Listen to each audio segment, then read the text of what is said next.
ሰላም እንዴት ናችሁ? ውድ የማሂቲዩብ ተከታታዮች ዛሬም እንደተለመደው የጠፋው ሬሳ የተሰኘውን ክፍል 8 የመጨረሻ ክፍል ይዤላችሁ መጥቻለሁ። ለቻናሌ አዲስ የሆናችሁ ሰዎች ቤቱን ሰብስክራይብ በማድረግ ጀምሩ። እንዲሁም ቪዲዮ ከተመቻችሁ ላይክ ማድረጋችሁንም እንዳትረሱ። በቀጥታ ወደ ቪዲዮ እንሄዳለን።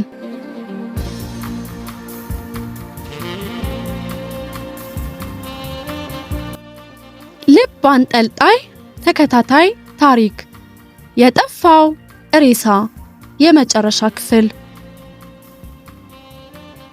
ከሆስፒታሉ ወጥቼ ገሰገስኩ። የሌሊት ተረኛ አውሪ ነፍሴን አላሰጋትም። በእንባ የራሰ ጉንጬን ሳልጠራርግ ውርጭ እየገረፈኝ እግሬን አጣደፍኩት። ጫካውን እያሳበርኩ ሰርኩን እያሳለጥኩኝ እደጁ ደረስኩኝ። በመሃል መግቢያውን ቆረቆርኩት። እየደገመ ኖሮ አልተኛም ነበር። የተሸጎረው በር ተከፈተልኝ። ወደ ውስጥም ዘለኩኝ። ያ እልህ አሁን ፊታቸው ላይ ይነበባል። ከቃላቸው ጋር አይናቸውም ይጉረጠረጣል። እንደ ዛሬ ክስተት ምሬታቸው ትኩስ ነበር። ከመቀመጫዬ ነቅነቅ ብዬ ራሴን አመቻቸው። ሙሉ ቀልቤንም በንግግራቸው ተጠምዶ ነበረ። ምን ነው በዚህ ውድቀት ወደ ውስጥ እንድገባ እያመላከተኝ አንገቱን ወደ ውጪ አሰግጎ ይጠይቀኛል። መልስ ሳልሰጠው ቁጭ አልኩኝ። እንባዬ ቀድሞ ተዘረገፈ። ከፊት ለፊቴ ጠረጴዛ ላይ ያሉ መድገሚያና እጾች ክታቦችን ባቡጀዲ መሳይ ጋረዳቸው። ልጄን በሉብኝ። እሪታዬን አቀለጥኩትኝ።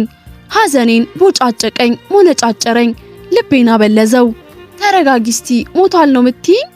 ይህን ካላወቀ እንባዬ ካልነገረው እንደው ምን ሊፈይድልኝ ይሆን? እናሳ አንድዬን ገደሉት። እንደወጣ ቀረኮ ነው ምልህ። ወግ ሳይደርሰው ኮበለለ። እና ምን ላድርግልሽ ታዲያ? ከሞተ ወዲህ ምን ይሁን ብለሽ ነው አለኝ። አንድ ያንቃውና ገዳዮቹን ገሎ ነፍሱን መልሰ ተወስዳታለ። ለሞት በቀሉ ሞት ነው፣ ለደም ደግሞ ደም ነው። በልማ አስነሳው። እስቲ ጉዴልየው ማንነታቸውን ልወቀው አልኩት። ከባድ ነው የጠየቅሽኝ፣ ዋጋ ያስከፍልሻል። ባይሆን እንደተለመደው መንፈሱን ጠርቼ ላገናኝሻለኝ። የማልጨብጠውን ባገኘው ለምኔ ልጅ አፈር በልቶ ለሞቱ የዳሩት ሊፈነጩ ማየት ነው ሞቴ። አንቃው ይግደላቸው፣ ደሙንም ይበቀላቸው፣ ነፍሱን ተወስደዋለህ አልኩትኝ። ያልሞከርኩትን ልታስደርጊኝ ነው። የት ነው ሬሳው አለኝ። ጥቁር አንበሳ ተኝቷል። አንድዬ ሳያዋራኝ ዝም ብሏል። ተነስቼ ቤት ውስጥ እየተቁነጠነጥኩ ለቅሶዬን አስነካሁት። ቴባይም የለኝም ነበር። ምን ያህል ሰዓት ሆኖ ከሞት አለኝ። እኔ እንጃ ምኑን አውቄው። ደውሎ ኮርቶኝ ነበረ። አሁኑኑ ጊዜ ሳታጠፊ ከክንዱ ላይ ደም ስሩን ቆርጠሽ ደሙን አምጪልኝ፣ ደሙ የረጋ እንደሆነ ያስቸግረናል አለኝ። እሺታዬን በጭንቅላቴ ነቅንቄ መልሼ ወጣሁኝ። መንገዱ እጥፍ ሆኖ ረዘመብኝ። የሰጠኝን ብልቃጥ በነጠላዬ ቋጥሬ ወደ ሞቱ ልጄ ጉዞዬን ጀመርኩኝ። ከተቀመጡበት ተነስተው ወዲያና ወዲህ ይላሉ። አሁን ህመማቸው እያመመኝ ነው። ስቃያቸውም እየኮረኮረኝ። አይናቸው ቀልቷል። በእንባ ብዛት ሙጭሙጭ ብሏል። በስለት የተገኘ ልጃቸውን በተስፋ መቁረጥ ጽልመት ውስጥ የበራ ሻማቸው ሲጠፋ እንደሆነ እንደዚሁ ይታየኛል። ያልተረዳቸው ጣቱን ቀስሮ ይፈርድባቸዋል። ታሪኩ የባሰ ልቤን ሰቅሎ ያዘው። ትንሿ ሴትም ለነገሩ እንግዳ ትሆን እንጃ በዝምታ ተመስጣ ታዳምጣለች። ከአይኗ እርግብግቢት በቀር አካሏም አይንቀሳቀስም። እናትየው ነጠላቸውን አዘቅዝቀዋል። ቃል ሲደናቀፍባቸው ማውራታቸውን ትተው እያሉ ወሬያቸውንም ቀጠሉ። ጅብ ከየጢሻው ይጮሃል። ያለኔም ግድ አልነበረውም። ብሞትም እንኳን ለማንስ ልኖራለሁ? ተስፋ በመጣበት አመጣጡ ደጄን ተሰናብቷል። ደስታ የተነፈገች ነፍሴ ከስጋዬ ጋር የተዋሃደችበት ቀን የተረገመች ትሁን ባልልም እንኳን እርጉም ናት። እንደ አጋጣሚ እርጉዝ ለመውሰድ የመጣ አምቡላንስ ከመንደራችን ሲወጣ ተገጣጠምን። እስከ ሸኘኝ ድረስ ሄድኩኝ። የቀረውን በእግሬ ያጋመስኩትኝ። የልጄን በድን ማየቱ አልሆንልሻለኝ። ቢሆንም ግን ነፍሰ በላዎቹ ሲኖሩ ከማየት በላይ አይከብደኝም። ሰማይ ብርሃኑን ሸሽጓል። ጨረቃና ከዋክብት አብረው ሐዘን የተቀመጡ ይመስላል። የልጄን ደም አፍስሰው ውስኪ እየተራጩ ይሆናሉ። ስጋውንም አቀዝቅዘው ከሞቀ የሴተኛ ዳሪ ቅፍ ውስጥ ለመሸጎጥ አኮብኩቦ ይሆናል። ልጄ የትም ቢሆን አይምራቸውም። ከወለደቻቸው ማህፀን እኩል አነባለው። ፍትህ እንዲህ ነው? ለኔ ገዳይ ሲሞት አዎ መሞት አለባቸው፣ እንዳንበሳ ታርደው ልጄን እንዳረዱት። ሴትየዋ ፈጽሞ እየተቀየሩ ነው። ካረመኔው ይልቅ እሳቸው አስፈሩኝ። መላ ቤቱ በስለት የተሞላ ነው። አንዱን አንስተው ይሸጉጡብኝ ይሆን ብዬ ፈራው። የተፋታኝ ፍርሃቴ መልሶ ተጠናወተኝ። እሱ አንገቱን እንደደፋ ነው። እንደገመትኩትም የቁም ሬሳ ነው። እሱንስ ማን ይጋፈጠዋል? ምንስ ቢያደርግ ይሞታል? እንዲሁ በደመ ነፍስ ይንከላወስና የሁሉ የበላይ ይቋጭ ይሆናል እንጂ። ሴትየዋ ተጋጋሙ፣ ተንበለበሉ። አላመልጥ ነገር እማይሆን ሆነ። በቃ ዝም ብዬ ልስማቸው ብዬ ወሬያቸውን ቀጠሉ። እንደምንም በቻልኩት ፍጥነት ሆስፒታሉ በር ላይ ደረስኩኝ። ነጠላዬን ከብልቃጡ ላይ ፈታው። መዝጊያውን አልሸጎረው ኖሮ ዝም ብዬ ዘለኩኝ። ለጥበቃው ሰላምታ ጊዜም አልነበረኝም። በቀጥታ ወደ ሬሳ ክፍል ገባው። ስፍራውን ነፍሴ ተጠየፈችው። ከምድር የተሰናበቱ ሙታል መሃል መቆም ሙት መሆን መስሎ ተሰማኝ። እንዳለ በነጭ ከፈን ተጋርደዋል። ከነዚህ መሃል የቱን አንድዬ አላውቅም። የክፍሉን በር ዘግቼ እየተጣደፍኩኝ ለመፈለግ ወሰንኩኝ። ካጠገቤ ጀመርኩ። አሃዱ ከማለቴ ሰቅጣጭ በድን ተመለከትኩኝ። ታርዶ የሞተ ወጣት ነበር። አፌን በነጠላ ያፍኜ ጩኸቴን ዋጥኩትኝ። ከዚህ በኋላ ያሉትንስ እንዴት አያቸው ይሆን? በውድቅት ሌሊት በድን መሃል መሆኔን ሳስበው ፍጥሩ የረሳኝን አምላክ ለመራገም ቃጣኝ። ሲጀመር አምላክ አለ እንዴ? አለ ለማለት ሰው እንዴት ቻለበት? ፍጡራንን በምድር ላይ መርመስመስ ነው አለ ያስባለው? ወይስ ነክቶ መምሸቱ የዕለት ፍርቅታው ማንስ አይቶ ነው ማንስ ዳሶት ነው መገኘቱን ያወቀው? እንደውም በደፈናው አምላክ አለ ተባለ እንጂ እኔ በዘመኔ ፈጽሞ አላውቀውም። እንባዬ ሲዝረበረብ ግድም ካልሰጠው መኖሩ ምኑ ጋ ነው? ሰማይ ላይ ነው ወይስ ምድር ላይ? ሰማይ ከላይ መሆኑንስ ማናወቀ? ምድር ላይስ ቢሆን? ከውጭ በኩል ወደ ሬሳው ክፍል የሚያመራ የኮቴ ድምጽ ሰማው። ብርግግ ብዬ ምን ውስጥ መቀመጥ እንዳለብኝ ጨነቀኝ። ከአንዱ አስከሬን ካዘለው አልጋ ስር በደረቴ ተሰጣሁኝ። የሆነ ነገር የሚገፉ አይነት ድምጽ ይሰማኛል። ልክ ነበርኩኝ። ሌላ አስከሬን በተሽከርካሪ አልጋ ላይ ተንጋሎ እየገፉ እያስገቡት ነበር። ሁለት ወንዶችም እየተነጋገሩ ነበር። ከሰዓታት በፊት በዘራፊዎች ተገደለ የተባለው ቤተሰቦቹ እንዲያውቁ ተደርጓል አለ አንደኛው ወንድ ጎርናና ጎረምሳም። በሚገባ ግን እናትየው ከመቅስፈት ነበር ሄዱት። ምን እንደተፈጠረ አናውቅም። ራሳቸው ላይ የሆነ ነገር እንዳያረጉ ሰክተናል። ሁለተኛው መለሰም። እያወሩም ክፍሉን ለቀው ወጡ። ጊዜ ሳላጠፋ ፍለጋዬን ጀመርኩኝ። ጥቂት በድኖችን ከገረምኩ በኋላ አገኘሁትኝ። እየዬን አስነካሁትኝ። አነባው፣ አረርኩኝ፣ ድብን ብዬ ቆሰልኩኝ። አካሉ ላይ በምን አቅሜ ስለት ላሳርፍበት ጨነቀኝ፣ ጠበበኝ። የሞት ሞቴን ሸረከትኩት፣ ወደ ብልቃጡም አንቆረቆርኩት። በድል ልጄን ግንባሩ ላይ ስሜ ተሰናበትኩት። የተባልኩትን አደረግኩኝ። ለዋቂውም ሰጠሁትኝ። በስውር የሚሰራ ነው፣ እደጅ ጠብቂኝ ብሎ ደጃፉን ዘጋው። እኔም ወጣሁኝ። አይዞ ባይ በሌለበት እንባዬ ይወርዳል። በዛች ቅስበት ዓለም ለኔ ብትበቃኝ ምንኛ በታደልኩኝ። እድሌን ተጸየፍኩትኝ። አቅሌንም ስቼ ጨለማዬንም ቢሆን እኖራለሁ። እኔ ያልኩት ጎጆ ከዘመመ ምንስ ይኖረኛል? ነይ ግቢ ሲለኝ ከሐዘኔ ነቃው። ፊቴን በነጠላዬ አባብሼ ዘለኩኝ። ይኸውልሽ አሁን በድኑ ከክፍሉ ወጥቷል። ማንንም አይተናኮልም። የተገደለበት ቦታ ይመጣል። ከአፈር የደባለቀውም የረጋ ደሙን ይልሰዋል። ከዛም ገዳዮቹን አሳዶ ያሉበት ሄዶ ይገላቸዋል። አንድ ነገር ግን አስተዊ፣ ዛሬውኑ መስዋዕቱን ማስገባት ይኖርብሻል። እንደዛ ሲለኝ መቀነቴን ፈታው። አሁን አይደለም ሰዓቱን ተመልከቺ፣ ለ7 ሩብ ጉዳይ ነው። ከ30 ደቂቃ በኋላ ስለትሽን ካላስገባሽ በድኑ እድሜ ዘመኑን የሰው ስጋ ሲመገብ ይኖራል። ግን አንቺን ይሰማሻል። ያላመድሽውን ይለምዳል፣ ያጠመድሽውንም ያጠምዳል። ለሰኮንድ ሽርፍራፊ ብትሰገይ ተሳስተሽ እንዳትመጪ። ቁጣዬ ባንቺ ላይ ነው። አይኑን አጉረጠረጠ፣ አስጠነቀቀኝ። እኔ ግን ከቁብም አልቆጠርኩትም። አይኔ የጓጓው ገዳዮቹ ሲሞቱ ማየት ነበርና በድኑ የተገኘበት ስፍራ ስገሰግስ ደረስኩ። ከደቂቃዎች በኋላ አንድ ልከኛ ሰው የማይራመድ አንገቱን የሰበረ አካሉ አልታዘዝ ያለው እርቃናም ሰው ወዳለበት ስፍራ ያዘግማል። ራሴን ለመሸከም የሆነ ጥሻ ስር ተጠጋው። አሁንም ልቤ አላምን አለኝ። ጧት ምሳ ቋጥሬ የሸኘሁት ልጄን መሞቱን መቀበል ፍጹም ለነፍሴ ከብዷታል። ሞት ራሱ ይሙት የታባቱ። ከእግሩ ሸብረክ ብሎ ከነትቢያው የረጋ ደሙን አግበሰበሰው። ብርቱ ሆኖ ቀና አለ። ስፈራ ስቸር ተጠጋሁት። አልተተናኮለኝም። ልጄ የቁም ሬሳ ሆነ፣ ተንቀሳቃሽ በድን፣ ደመ ነፍስ የሚዘውረው ያልተቀበረ ሙት። እጁን ይዤ አነሳሁት። ይተረተራል። ሰው ሳያየው ሸሽጌ እቤት ወስጄ አለበስኩት። የተወጋው አካሉ ገና አልተጠገነም። እነዛ ነፍሰ በላዎች ይሄኔ እየተጫጫሱ ነው። ግደላቸው አዘዝኩት። ይሰማኝ እንደሆነ ለማወቅ ሳያመነታ ደጃፉን ስቦ ወደ ውጭ ወጣ። ተከተልኩትኝ። መንደራችን ውስጥ ወዳለው አነስተኛ የመጠጥ ግሮሰሪ አመራ። ጭፈራው ለጉድ ነበር። ፌሽታው፣ ጫጫታው ለኔ ብቻ ነበር ሐዘኑ። ለማንም ግድ አልነበረውም። ቀጥ ብሎ ገባ። ፊት ለፊት ያገኘውን ክፍል ትቶ ወደ ቀኝ ታጠፈ። ጠርሙስ ሰብሮ አንደኛውን ጉሮሮ ላይ ሰነቀረበት። እሰይ እልል አልኩኝ በውስጤ የልጄን ነፍስ ፍትህ በማግኘቷ። ሌላኛው ሴት ጭን መሃል ተወሽቆ ቤርጎ ውስጥ አገኘው። በካቻ ቢጤ አይኑን ጎልጉሎ አሰቃይቶ ገደለው። ይሄ ሁሉ ትዕይንት በቅርብ ርቀት እያየው ነበረ። ያስጨከነኝ ጭካኔያቸው ነው።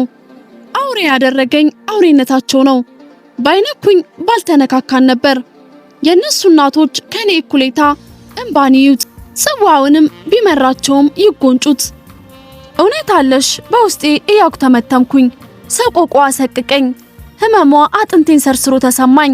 ይሄ ሁሉ ሚስጥር ለኔ ስለምን ይነግሩኛል? እሰማ ዘንድስ ማን መረጠኝ? ሴትየዋ አላቆሙም፣ አሁንም ያትታሉ። ደስታዬ ድርብ ባይሆንም ሐዘኔን ይቀንስልኛል። በድኑ ጋር ኩርምት ብሎ ተቀመጠ። አካባቢው በጩኸት ናውዟል። ደሙ እንደ ክረምት ጎርፍ ይወርዳል።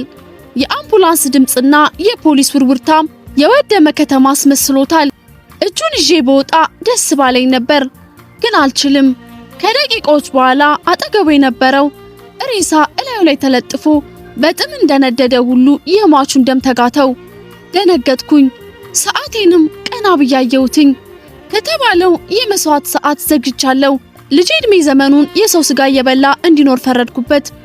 ራሴንም ጠላሁት። ከሞቱ ይልቅ ቆሞ በመራመዱ የሸለምኩትን ስቃይ ሳስበው ለራሴ ቅርታ ለማድረግ አቅሞን አጣው። ከበድኑ ላይ መንጭቅ ያነሳሁትኝ። ከፊት ለፊቱ በጥድፊያ ተራመድኩኝ። ተከተለኝ። እሱ ነው፣ ይሄ ነው ገዳዩ። ከዚያም ከዚህም ከሳሽ ድምጹን አሰማ። ወንዱም ሴቱም ቢረፈርፋቸው ብዬ ተመኘው። ፖሊሶቹም ተከተሉን። በዛ ውድቅት ጫካ ለጫካ እየሰበርን ዝም ብለን ተጓዝን። ይሄ ሁሉ ነገር ስንከውን ሲስተር አድማሴ እየተከተለችን ነበር። እኛ ግን አላየናትም። ንጋት ለመቃረቡ የሰማያዊ ወገግታ ያሳብቃል። ከአንዱ ዛፍ ስር አረፍ አልኩኝ። ጀርባውን ሰጥቶኝ እሱም ተቀመጠ። የሆነ እንግዳ ሽታ እንደሸተተ ሁሉ ከዛም ተነስቶ ማተረማመስ ጀመረ። ተከተልኩት። ሲስተርን ከጢሻው መንቅሮ አወጣት። እንዳትነካት ብዬ አስጠነቀቅኩት። ወደኔም ጠራኋት። ምን ታደርጋለሽ እዚህ? ስትከተይኝ ነበር አይደል አልኳት። አዎ ተከትያችሁ ነበር፣ ግን አሁን ሳይሆን ከሬሳ ክፍል ተነስቶ ከወጣ ጀምሮ ነው። አንገቷን ደፍታ እጇን እያፍተለተለች እኮ ለምን ተከተልሽን? ሁኔታው አስደንግጦኝ ነው። የማረገው ጠፋኝ። ለሰው እንዳልናገር የሆነ ነገር አንደበቴ ሸበበው። በቃ ዝም ነበር ያልኩትኝ፣ ግን እናንተን መከተሌን አላቆምኩም። ምክንያት የለኝም። እኔን የሳበበት አንዳች ሚስጥር አለው። አልጠረጠርኳትም፣ አመንኳት።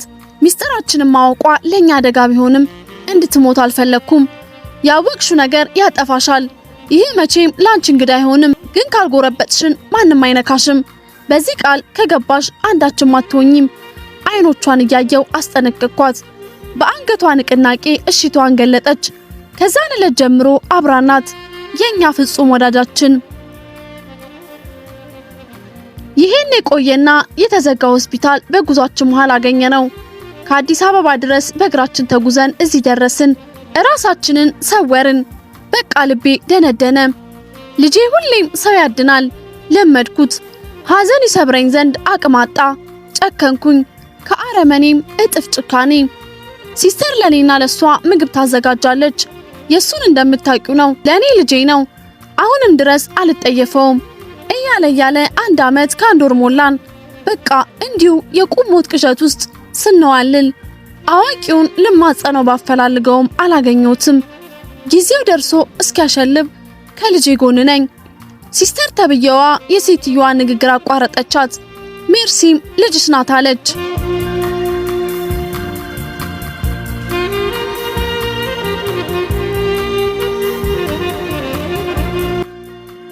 ከተቀመጥኩበት መዝለል በሚመስል መውረግረግ ተመንጭቄ ተነሳው። ቃል ሳልተነፍስ ጥያቄ ባዘሉ አይኖቼ አጉረጠረጥኩባት። ምትናገረውንም በቅጡ ያወቀች አልመስላለኝ። አንገቷን አነቃንቃ ስለተናገረችው አረጋገጠችልን። በእርግጥም ጥያቄን ለመረዳት ቃሌን አልጠበቀችም። ማናት ሜርሲ? የልጁ እናት በመደነቅና ባለማወቅ እኔ ካንድዬ በቀር ልጅም ወዳጅም የለኝም። በቁም ሞቶ እኔና አንቺን አወዳጀን። አበቃ። የቁም ቅዠትሽን አስክኙ። ቁጣ የተቀላቀለበት ትዕዛዝ ለሲስተር ሰጧት። አይኖቿ እንባ እንዳጋቱ የሚረዳት እንዳጣች ሁሉ ተኮራምታ ተቀመጠች። አይኗ ከእንባዋ ይልቅ እውነቷን አዝሏል። የሴትዮዋ ንግግር ትንሽ ልቤን ቢያለዝበውም ሲስተር የኔ ጅምር ታሪክ እንዳላት ጠርጥሬያለሁ። ተመልሼ ቁጭ አልኩኝ። ሲስተር ለነፍሷ የሰጋች ይመስላል። የሴትዮዋ ቁጣ አዘል ንግግር ሰምታ ተሸብባ ታነባለች። ምን ልበል? ልወዳጅ ብሞክር ቃሌን ማን ያዳምጠኛል? ዝም ብል ይሻለኛል። ነገሮች በዚህ ጉዘት እየነጎዱ ነው። የባህር ሰናይትን መምጣት በጉጉት እየጠበቅኩ ነው። ከዚህ የሞት ዳንኪራ ውዝዋዜ መሃል የሰላም ዓለም ውስጥ እንዳየዋት ሁሉ ሲስተር ስቅስቅ ብላ ታነባለች። እሷ ጋር ልክ የሆነ ነገር አለ። ስሜን እንዲሁ በዘበት አታውቀውምና ሴትየዋ ገፍተው ሊጠይቋት አለመፈለጋቸው እጅግ አስገርሞኛል። ሰው ልጅ አለ ሲባል እንዲህ ነው የሚሆነው። የልጅ ዋጋስ ምን ያህል ነው? የልጅ ፍቅር ፊት ለፊት እያየሁት ነው። ከቁም ሬሳ የሰው ልጅ ተወዳጅቶ የስጋ ክፋይ ሳይንጋለል እየተነፈሰ በስብሶ ከሰው ጋር አይቼዋለሁ። ፍቅር ፊት ለፊቴ ነው። ነርሷ እንዳለችው ከሆነ የአረመኔ የኔ ወንድም ሊሆን ነው። አይሆኑም አልኩኝ። መቀበል አልችልም። ሶስቱንም ገረምኳቸው። እናትና ልጅ በሚግባቡበት ቋንቋ ይሾካሾካሉ። ነርሷ በእነሱ ቁጥጥር ስር እንዳለች ተገለጠልኝ። ካፈነገጠች ሞት እንደሚዘጋጅላት ተረድቻለሁ። ለዛም ነው ሐሳብ ያልሰጠቻት። የሚሏትን ከማድረግ ውጪ ያለችውን ለማድረግ አልታደለችም። ለምንስ ራሷን በቁም አሰረች? መሸሽንስ ስለምን አልመረጠችም? ዞር ባሉልኝና ምን ነው ባወጋዋት አልኩኝ። እናትና ልጅ ወደ ውስጠኛው ክፍል ዘለቁ። አሁን ላወራት ደጁ ክፍት ነው፣ ግን ቃላት እንዴት ላውጣ? በክፍሉ ጭርታ የቃላችንን ጉንጉምታ ሊያሳብቅ አሰፍስፏል። አንቺም አታምኚኝም አለች ቃሏን ሳግ እያደናቀፋት። ዝም ብያየኋት። በሆነ ነገር ላይ ጽፌ ባወራት ተመኘው፣ ግን እንቅስቃሴም የተገደበ ነው። አወይ ጭንቀት! እኔ ልሰማሽ ዝግጁ ነኝ። የምትዩም ባላቅም ባላምንም ግን ብሰማሽ ደስ ይለኛል። እየተንሾካሾኩኝ መለስኩላትኝ። ቃል ልትሰነዝር ከንፈሯን ስታላቅቅ ሁለቱም ወዳለንበት ዘው ብለው ገቡ። ሴትየዋ በጥርጣሬ አይን እኔና ነርሷን ገረመችን። ድጋሜ ጸጥታ ሰፈነ። አሁን እኔ ምን ሊያደርጉኝ ይሆን? እንዲሁ ሲያወሩኝ እየሰማው እስከመቼ? ከራሴ ጋር ንግግር ብቻ። ከሌላ ሰው ጋር ንግግር አራረግ ዘንድ እዚህ ማንም የለም። ለምን ያልገደላት ይመስልሻል? ሳላስበው አንባርቃ ልቤን ከስጋዬ አናወጠችው። ከተቀመጠችበት ተነስታለች። የሆነ እልህ ይታገላታል። የሴትየዋ አይን አንዴ ከኔ አንዴ ከነፍሰ በላው ላይ ይንከላወሳል። ድንጋጤን እንጂ ያለችውን ልብ አላልኳትም ነበር። ግን ለምን አልገደለኝም?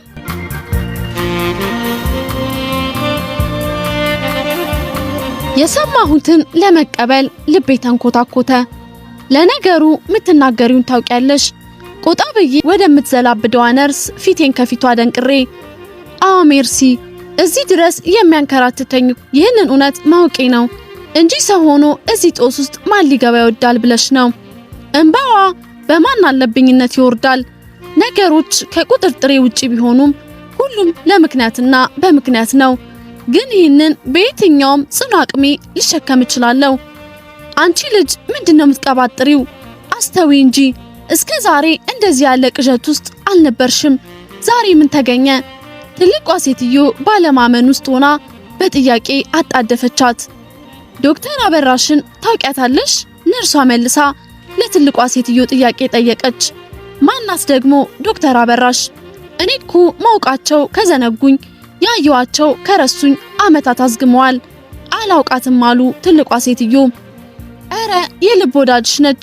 እንደውም ወንድ ልጅሽን ልትገላገይ ጤና ጣቢያ ያዋለደች ዶክተር ይሟገታሉ። እስቲ ዝም በይ፣ ምንም የማውቀው ዶክተር የለም። እንዴ ትልቋ ሴትዮ የሆነ ነገር ያስታወሱ ይመስላል። ይቀጥላሉ። ስሟን በውል ባላስታውስም እየተመላለሰች የምትጠይቀኝ መልካም ዶክተር ነበረች። እሷ ትሆን እንዴ? መልሰው ይጠይቋታል። አዎ እንደውም ሙሉ የህፃን ልብስ ያመጣችልሽ ትልቋ ሴትዮ እንድታስታውስ ነርሷ እየታተረች ነው። እኔ ደግሞ ነገሮች እዚህ ጋር ባበቁ ያልኩኝ እየተመኘው ነው። አዎ ልክ ነሽ። ሚስጥሬን ሁሉ አጫውቻት ደግ ወዳጄ ሆና ነበረ። እንደው ከጊዜ በኋላ ምን ውጧት ይሆን? ጠፋች። ባፈላልጋትም ላገኛት አልቻልኩም ነበር። ታዲያ አንቺ በምን አወቅሻት? የጦፈ ወግ ላይ ገቡ። በዚህ መሃል እኔና አረመኔውን ዘንግተውናል። በቦዘዘው የሴትየዋ አይን ውስጥ የመልካም ቀን ትውስታ እንባ ሊወርድ ይመቻቻል። የኋሊት የነጎደው ምናባቸው ከእንባው ቋታቸው ጋር ይታገላል። እኔ ልጇ ነኝ። ለሷ ብዬ ነው እዚህ የቁም ስቅል ውስጥ የመኖሬ የሞት በድን መሃል ምታትረው። ሴትየዋ ከንግግሯ ፊታቸው ሲለዋወጥ ይታየኛል። አንቺ እንደምታስቢው የልጅሽ ፍቅረኛ ወይም ምጮኛ አይደለሁም አለች ትንሿ ሴትዮ። አንቺ ባለጌ ወራዳ እና ምን ልትሆኚ አነፍንፈሽ ከኮቴው ደረሽ? ትልቋ ሴትዮ በንዴት በገነች። ንዴቷ እንደ ነበልባል ሲንቦገቦግ ይታወቃል። ከመቀመጫዋ ተነስታ ወደ ነርሷ መራች። ሁኔታው አላምራለኝ። ተነስቼ በመካከላቸው ገባው። መጀመሪያ አድምጪኝ። እንዳታለልኩሽ አውቃለሁ፣ ግን ምክንያት ነበረኝ። ይህን ሁሉ ማረገው ለአንድ እናቴ ስል ነው። ያለፉት ዓመታት ያለ ምክንያት በስቃይ ካንቺ ጋር ማሳለፌን እንዴት አይታይሽም? ነርሷ እንባዋ አይቆምም ነበረ። ዞር በይ አንቺ። እኔና እሷ የጀመርነውን እኛውን ጨርሳለን። በማይመለከተው የሚገባ ተጎጁ እሱ ነው። ሴትየዋ ልታስጠነቅቀኝ ሞከረች። መቼም እናትሽ ነች፣ እሷም ልጅሽ ትሆናለች። አንድ አድምጫት፣ ከዛ የወደድሽውን ታደርጊያለሽ። ለማግባባት ሞከርኩኝ። እኔን እንደዚህ ታናግሪኝ ዘንድ አንቺ ማነሽ? የሰማሹ ነገር የልብ ሰጥቶሽ ከሆነ ታቀቢም። አንቺ የኔ አብራክ ክፋይ አይደለሽም። ወንድሜ ነው ብለሽም አስበሽ ከሆነ ተሳስተሻል። ሴትየዋ ፍጹም ተጋግማለች። የሚያበርዳትም ያለ አይመስልም። እሷን ሊደግፍ ልጇ ከበስተኋላዋ ትዕዛዟን ይጠብቃል። ከዚህ በኋላ መታገል አልችልም። ዞር አልኩኝ። ትንሿ ሴትዮ ቀጠለች። እናቴ ዶክተር አበራሽ እንደ ቀድሞ እየመጣሽ እንዳትጠይቅሽ በጠና ታመመች። ለዓመታት የአልጋ ቁራኛ ሆና ህይወቷ አለፈ። ከዛም አሁን ድረስ ከናንተ ጋር የምንከራተተው ውሸት የሚመስል እውነት አሸከመችኝ። እኔም የነፍስ አደራ ሆኖብኝ የገባችሁበት ገብቼ ከናንተው ጋር ዓመታትን አዘገምኩኝ። ግን ውስጤን እያመመኝና ነፍሴን እየጨነቃት ነበር። የማውቀውን ማወቅ ነበረብሽ። ለዛም የማልችለውን ሁሉን ችዬ ባዘናችሁበት አዝኜ በዳከራችሁበት ዳከርኩኝ። የነፍስ ስቃይ እንደ ባሌት ሙዚቃ ኮመኮምኩትኝ። ያለኔ እልፍ ስቃይ ነበረ። ሰው ሆኖ ሰው ሲበልት እንደማየት ምንም ሊያም አይችልም። ሁሌም አለቅሳለሁ። እዚህ መሃል የዱለኝን እድሌንና ፈጣሪን እያማረርኩኝ ትቻችሁ መሄድ እችላለሁ። ግን ልቤ ላይ የጸነስኩት እውነት ለማን ነግረዋለሁ? ሴትየዋ እስክትረዳት ነርሷ መለፍለፏን አላባራችም። ትዝ ካለሽ ለመውለድ ጤና ጣቢያ ስትሄጂ ዕለተ ሐሙስ ቀኑ 16 1986 ሰኔ ወር ላይ ነበር። ሴትየዋ በአዎንታ አንገቷን ነቀነቀች። ፊቷንም ቅጭም አድርጋ የደነቃት ነገር እንዳለ ሁሉ በአግራሞት ሆና አንቺ ይህንን ሁሉ ሚስጥር በምን አወቅሽ? ጥያቄውን አስከተለች። ያዋለደች ዶክተር እናቴ ነች። በዛም ምሽት መንታ ልጆችን ነበር የተገላገልሽው። አሁን አንዳች ነገር ሊፈነዳ ነው። ምን? ትልቋ ሴትዮ አንባረቀች። ከተቀመጠችበት ተነሳች። በይማ ንገሪኝ ልስማሽ እስቲ። ነርሷ እንባዋን እየጠራረገች ቀጠለች። ታስታውሺ እንደሆነ አንቺ ለመውለድ የገባሽበት ክፍል ውስጥ ሌላ ምጥ ላይ የነበረች ሴትዮ ነበረች። የልጁ እናት ታስታውስ እንደሆነ በአይኖቿ እየመረመረች አዎ በሚገባ አንዲት ከበርቴ ሴት ከጎኔ ነበረች። ሴትየዋ መለሰች። እኔ ሁኔታው በብዙ እየጨነቀኝ ነው። ነገሮችን ከማስባቸውና ከምጠብቃቸው በላይ እየተወሳሰቡ ነው። ከጎንሽ የነበረችው ሴትዮ እዛ ሆስፒታል ውስጥ ለመውለድ ስትመጣ ለአራተኛ ጊዜ ነበር። ከዚህ ቀደም ለመውለድ በመጣችበት ጊዜያት አንድም ህይወት ያለው ልጅ አልወለደችም ነበር። ከዚህ በኋላ ለማርገዝ አንድ እድል ነበር ያላት። እሱ ደግሞ ካልተሳካ ሌላ መሞከር በራሱ ለሴትየዋ በህይወት ላይ መፍረድ ነበረ። እንደ አጋጣሚ ሆኖ በአራቱም በወሊድ ወቅት እናቴ በቦታው ነበረች። በመጨረሻው ጽንስ ላይ ግን የማዋለዱን ስራ ራሷ ነበር ያከናወነችው። የሴትየዋ የልጅ ጉጉት በሚገባ የምታውቀው እናቴ ሴትየዋ በዚህ ወቅት የሚተነፍስ ጨቅላ ካልተገላገለች እድሜ ዘመኗን ተጎርታ ልጅ አልባ ሆና እንደምትኖርም ታውቃለች። እንደፈራውትም የተወለደው ጨቅላ እስትንፋስ አልነበረውም። በዛ ወቅት አንቺ መንታ ልጆችን ተገላገልሽ፣ ሜርሲና አንዱ ዓለምን። ሴትየዋ ፊቷ ቅጭም አለ። የኔን ማን አስተዋለው እንጂ ቅዠት እየመሰለኝ የሰማሁት ነገር እውነት ወደ መሆኑ እያዘገመ ነው። ያለ ምክንያት በዚህ አልተሰበሰብንም ለካ። ከዛም እናቴ ሴትየዋ እንዳትጎዳ ብላ ጓደኞቿን አማክራ ሁለቱንም ልጆችሽን ማጅራታቸው ላይ ምልክት አድርጋ ሴቲቷን ለሷ ወንድየውን ላንቺ ተወችልሽ የኑሮ ሁኔታሽንም ስለምታቅ ማገዝ መስሎ ተሰምቷት ነበር። በወቅቱ ማጅራቴ ላይ ያለውን ጠባሳ እንዲሁ አልነበረም። እዚህ ክፍል ያየሁት የጨቅላ ልጅ ፎቶ ወንድሜ ነው ለካ። በዛ በስቃይ ወቅት በዳፉ ሲነካኝ የማቀው ቅርቤ ሰው የመሰለኝ ለካ ወንድሜ ኖሮ ነው። የእናቱን ጸዳል ቀሚስ የተወደደውን ሽቶ የነሰነሰብኝ እህቱ መሆኔን አውቆ ነው ለካ። በደመ ነፍስ እየተጓዘ እንኳን አልዘነጋኝም። እንባዬ በዝምታ ወረደ። የሞት እጆቹን ያልጠነከሩብኝ ጨካኝ ልቡ ያልተቆጣኝ ለካ ለዚህ ነው። ሴትየዋ አብዝታ ተቆጣች። በኔ ልጆች ጻድቅ የምትሆነው ያቺ እናትሽ ማናት? በኔ ደም የከበርቴዎችን መቃን የምታብሰው እሷ ማናት? እኔ በተሸከምኩት ጽንስ ልጄን የምትመጸውተው በሰው አዛኟ ማናት? እውነት ልሻለው ዛሬ ከጎኗ የምትጋደሚበት ቀንሽ ነው። የሷን ጥፋት አንቺ ትከፍይዋለሽ። ነፍስሽን ከነፍሷ ቀላቅላታለሁ። አይኗን አጉረጥርጣ ተነሳች። ከተቀመጥኩበት ተነስቼ መሃላቸው ገባው። በእናትነት አይን ተመለከተችኝ። ውስጤ የሚንኳኳ እልፍ ጥያቄዎች ቢኖሩም ለአሁኑ ግን ዝም ብያለሁ። ዞር በይ፣ ትከበሪ እንደሆነ ተከበሪ፣ አለበለዚያ ተናገረችኝ። ዳግም ልጅሽን ማጣት ከወደድሽ ያሻሽን አድርጊ። ይህን ምስጢር እሷ ባትነግርሽ ከማን ትሰሚው ነበር? ላንቺ ብላ ያልሆነቹ መሆኗ መሰቃየቷ የእናቷን በደል ይህ አይቀንሶም ካልሽ ይኸው ያብራክሽ ክፋይ እኔን መለሰችልሽ። ነገሩን ለማብረድ እንደ ሁኔታ ሆንኩኝ። የነበረው ጡዘት በረደ። ልጅቷም እስከዛሬ ለብቻዋ የተሸከመችው ምስጢር በመተንፈሷ እፎ ያለች ይመስላል። የዛሬውን ያህል ደንቆኛ ያቅም እኔ ልጅ የተባልኩትና እናት ተብያዋ ጊዜ እስኪያዋህደን ለአሁኑ እንደ ሩቅ ሰው ነን። ደጁ በፖሊስ መኪና ታውኳል። ነፍሰ በላው የጠፋው ሬሳ ሲምዘገዘግ ወጣ። እናትዮም ተከተለችው። እኔና ልጅቷም ከበስተኋላቸው። እንደለመደው መጥረቢያውን ቀስሮ ሲገሰግዝ በታጠቀው ፖሊስ ጭንቅላቱ ተበትኖ በጀርባው ተዘረጋ። እናትየዋ እየየዋን አቀለጡ። እጇ ላይ ካቴና ኑሮባት ነርሷንም እንደዛው አሰራት። ቤተሰቦቼና ባርሰናይት ከአንዱ መኪና ሲወጡ አየኋቸው። ሮጬ እንባዬን እያዘራው ተጠመጠምኩባቸው። ያልጠበቅኩት ታሪክ፣ ያላሰብነው ሰቆቃ በዚህ ተቋጨ። መደሰትን ፈልገን ወዳጆቻችንን ተነጥቀን ተመለስን። እሱ ሁሌም ልክ ነው፣ አይከሰስም። ልቤ ከራራላት እናቴን ማረሚያ እየሄድኩኝ ጠይቃታለሁ። ማሚዬን እናቴ አይደለሽም ብዬ ለማሰብ ያዳግተኛል። ከልጅነቴ ጀምሮ አሳድጋኛለች። በቃ እኔና እኔ የምናቀው ሁለት እናት ይኖረኛል። ተፈጸመ። አብራችሁ ስለነበራችሁ እናመሰግናለን። በሌላ ምርጥ ታሪክ እስከምንገናኝ ድረስ መልካም ጊዜ። ማሂ ነበርኩ።